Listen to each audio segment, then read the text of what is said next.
Hello everyone. In this video, we will be going to start chapter number 2 class third. इस video के अंदर हम class third का यानी तीसरी क्लास का चैप्टर नंबर 2 है, लेसन नंबर 2 है, जिसका नाम है स्माइल विथ ए ब्लिजिंग। तो इसकी जो एक्सप्लेनेशन है वो हम देखेंगे, इसका हिंदी अर्थ क्या होता है वो देखेंगे। तो पहले चैप्टर का नाम क्या है, स्माइल विथ ए ब्लिजिंग। स्माइल का मतलब आपको पता है मुस्कुराना होता है, विथ यानी साथ, ए ब्लिजिंग यानी एक आशीर्वाद के साथ। तो हिंदी अर्थ क्या हुआ, एक आशीर्वाद के साथ मुस्कुराना, है ना। देखते हैं इस चैप्टर में क्या लिखा हुआ है और हमें इससे क्या मोरल है, क्या शिक्षा है वो मिलती है। तो सबसे पहले इसमें डिस्कस दिया हुआ है, डिस्कस को देखते हैं। डिस्कस में एक नंबर पर दिया हुआ है, what do you see in this picture. जो ऊपर पिक्चर दी गई उसमें आप क्या देखते हैं। यहाँ पर लिखा गया है what do you see in this picture. जो ऊपर पिक्चर दी गई है उसमें आपको क्या दिखता है, क्या दिख रहा है। देखो इसमें पिक्चर में आपको क्या दिख रहा है। नेक्स्ट है 2 नंबर पर लिखा हुआ है कि who is helping the boy. Who is helping the boy, कौन है जो लड़के की सहायता करता है, लड़के की हेल्प करता है। तो देखो इस पिक्चर में कौन है जो लड़के की सहायता करता है। नेक्स्ट 3 नंबर पर लिखा हुआ है have you ever helped someone. क्या आपने कभी किसी की हेल्प की है, कभी सहायता की है किसी की। Tell us about the events, बताओ उसके बारे में, हमारे बारे में, जो कि ये इवेंट्स है, जो कि घटना है। तो देखते हैं इस चैप्टर में क्या लिखा हुआ है, किसके बारे में लिखा गया है। Now let's read this story. तो देखो now let's read this story, चलो पढ़ते हैं इस स्टोरी को, अभी क्या लिखा हुआ है इसमें। तो देखते हैं स्टोरी में क्या लिखा हुआ है। An old lady was going to market, she was carrying a basket of fruits. तो देखो एक ओल्ड लेडी होती है यानी एक बूढ़ी औरत होती है, वो कहाँ जा रही थी, वॉज गोइंग यानी जा रही थी, टू मार्केट, मार्केट की ओर जा रही थी।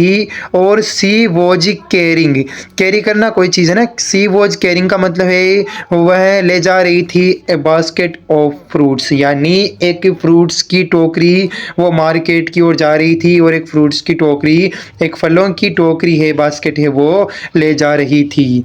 आगे देखो लिखा हुआ है on the way, on the way का यानी रास्ते में, she stepped on a banana peel and fell down. तो देखो रास्ते के अंदर क्या था कि जो बनाना है उसका पील वहाँ पर जो गिरा हुआ था, फेंका हुआ था।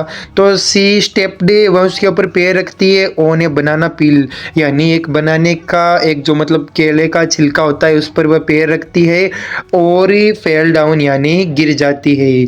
तो एक ओल्ड लेडी थी जो कि गोइंग टू जा रही थी मार्केट की ओर, सी वॉज कैरिंग, वह ले जा रही थी क्या, बास्केट ऑफ फ्रूट्स, वह एक फ्रूट्स की टोकरी ले जा रही थी। ऑन द वे रास्ते के अंदर, सी स्टेप्ड ऑन ए बनाना पील, वह एक केले के जो छिलका होता है उस पर पैर रखती है और फेल डाउन और गिर जाती है।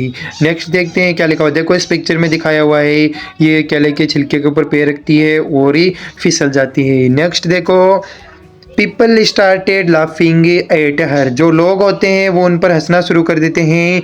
All her fruits scattered on the ground, और जो उसके सारे फ्रूट्स होते हैं वो क्या हो जाते हैं, स्कर्टेड का मतलब है बिखर जाते हैं, ऑन द ग्राउंड, ग्राउंड के अंदर सारे जो उसके फल होते हैं टोकरी के अंदर वो सारे बिखर जाते हैं। देखो पिक्चर में दिखाया गया है सारे जो फल है वो बिखर गए हैं और सारे जो पीपल है, लोग हैं, वो उस पर हंस रहे हैं।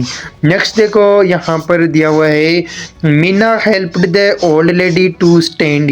देखो मीना नाम की एक लड़की है जो क्या कर रही है, हेल्प्ड, उसकी सहायता कर रही है द ओल्ड लेडी की, बूढ़ी लेडी की, जो मतलब उम्रदराज जो लेडी है उसके हेल्प कर रही है, टू स्टैंड यानी खड़ा होने में।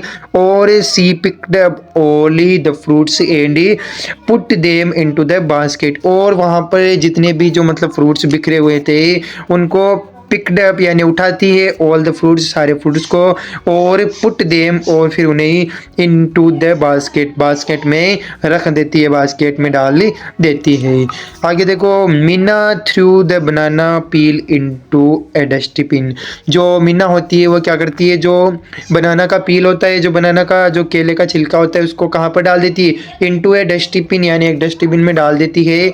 और देन क्या होता है, oh thank you so much, और जो ओल्ड लेडी लड़की होती है वो उसको थैंक कहती है, धन्यवाद देती है, सो मच मतलब आपका बहुत बहुत ही धन्यवाद, मैं गॉड ब्लेस यू। और वह कहती है कि मैं गॉड ब्लेस यू यानी ईश्वर आपकी रक्षा करे, और मतलब वह धन्यवाद ही देती है और वह कहती है भगवान आपका भला करे। सेड द ओल्ड लेडी उसको कहती है, पहले तो धन्यवाद देती है, फिर कहती है मैं गॉड ब्लेस यू यानी भगवान आपका या फिर ईश्वर आपका भला करे। सेड द ओल्ड लेडी कहती है। नेक्स्ट देखो इतना ही था आपका चैप्टर। इसके बाद में नीचे ग्लोसरी दी हुई है, ग्लोसरी में 1 नंबर पर दिया हुआ है कैरिंग का मतलब किसी वस्तु को एक स्थान से दूसरे स्थान पर ले जाना कैरी कहलाता है। स्टेप्ड यानी कदम रखा, पील यानी छिलका, स्कटेड यानी बिखरे हुए या फिर बिखर गए, और पिकड अप यानी उठाया, डस्टबिन यानी कचरा पात्र, ब्लेजिंग यानी आशीर्वाद। तो यह था आपका चैप्टर जिसमें एक ओल्ड लेडी होती है बाजार की तरफ बास्केट ऑफ फ्रूट से ले जा रही थी, रास्ते में उसको बनाना पील पर उसका पैर लगता है और गिर जाती है, देने पीपल उस पर हंसते हैं, बट जो एक लड़की है मीना नाम की वो इसको उठाती है और इसके फ्रूट्स वगैरह है वो पिकअप करती है बास्केट में, देन वो उसको धन्यवाद करती है। तो इट मीन्स हमें लोगों की हेल्प करनी चाहिए, उन पर हंसना नहीं चाहिए। तो ये चैप्टर नंबर आपका 2 है वो कंप्लीट होता है। मिलते हैं आगामी वीडियो के साथ, तब तक बने रहिए हमारे चैनल पर। धन्यवाद।